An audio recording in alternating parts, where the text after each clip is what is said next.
Hi friends, welcome to Karthik Telugu news. ఇవాళ పెన్షన్ల గురించి ఒక ఇంపార్టెంట్ అప్డేట్ న్యూస్ అయితే రావడం జరిగింది. దీని గురించి మరిన్ని విషయాలు ఈ వీడియోలో తెలుసుకుందాం.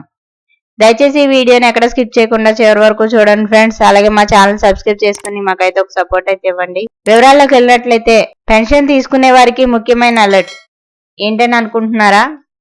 కొత్త రూల్స్ రాబోతున్నాయి. కొత్త విధానాన్ని అమల్లోకి తీసుకురాబోతున్నారు. అందువల్ల పెన్షన్ తీసుకునేవారు ఈ విషయాన్ని గమనించాలి. ఇంతకీ ఏ మార్పులు రాబోతున్నాయి? ఎవరి మీద ప్రభావం పడుతుంది? పెన్షన్లు ఏమైనా కట్ అవుతాయా? ఎవరికి ప్రయోజనం ఉంటుంది అనే అంశాలను ఇప్పుడు తెలుసుకుందాం. చేయూత పథకం కింద ప్రభుత్వం కామారెడ్డి జిల్లాలో దాదాపు 4.5 లక్షల మందికి పెన్షన్లు అందిస్తూ వస్తుంది. సీనియర్ సిటిజన్స్, దివ్యాంగులు, వితంతువులు, ఇంకా బీడీ, గీత కార్మికులు వంటి వారు పెన్షన్లు పొందుతున్నారు. ప్రభుత్వం సాధారణంగా అయితే ప్రస్తుతం బయోమెట్రిక్ ద్వారా పెన్షన్ల పంపిణీ చేస్తుంది. చాలా చోట్ల ఇలానే పెన్షన్ల డబ్బులు ఇస్తున్నారు. అయితే ఈ విధానంలో అక్రమాలు జరుగుతున్నాయని, అందుకే కొత్త విధానం అమలు చేయాలని గవర్నమెంట్ భావిస్తుంది.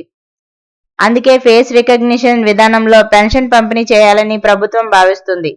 ఈ కొత్త విధానాన్ని వచ్చే నెల లేదా జూన్ నుంచి అమలు చేసే అవకాశం ఉందని అధికారులు తెలిపారు. ఈ మేరకు అధికారులు కొత్త యాప్ను కూడా తయారు చేస్తున్నారు. గ్రామాలు లేదా పట్టణాల్లో వేలిముద్రలు వేయించుకొని పెన్షన్ ఇస్తారు. మున్సిపాలిటీ ఏరియాలో అయితే నేరుగా బ్యాంక్ ఖాతాలో పెన్షన్ డబ్బులు జమ చేస్తారు.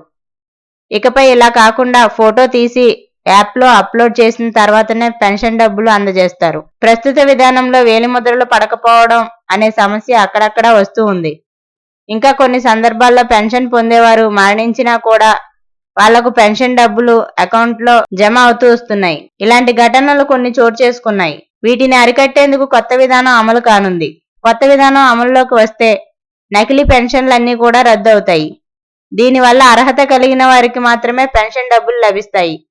అర్హత లేకుండా పెన్షన్ పొందేవారికి రానున్న రోజుల్లో పెన్షన్ కట్ అవుతుందని చెప్పుకోవచ్చు. అలాగే ఇటీవలనే జిల్లాలో దాదాపు 600 మంది పెన్షనర్లను అధికారులు రద్దు చేశారు. అర్హత లేకున్నా కూడా వీళ్ళందరూ పెన్షన్ తీసుకునేవారు. కొత్త విధానం అమల్లోకి వస్తే మరింత పకడ్బందీగా రూల్స్ అమలు కానున్నాయి. ఈ క్రమంలో అర్హత లేకుండా పెన్షన్ పొందేవారికి చుక్కలు కనిపించనున్నాయి. వీళ్ళ పెన్షన్లు కట్ అయిపోయే అవకాశం ఉంది. సో ఫ్రెండ్స్, ఇది update news. Thank you friends. Thanks for watching this video.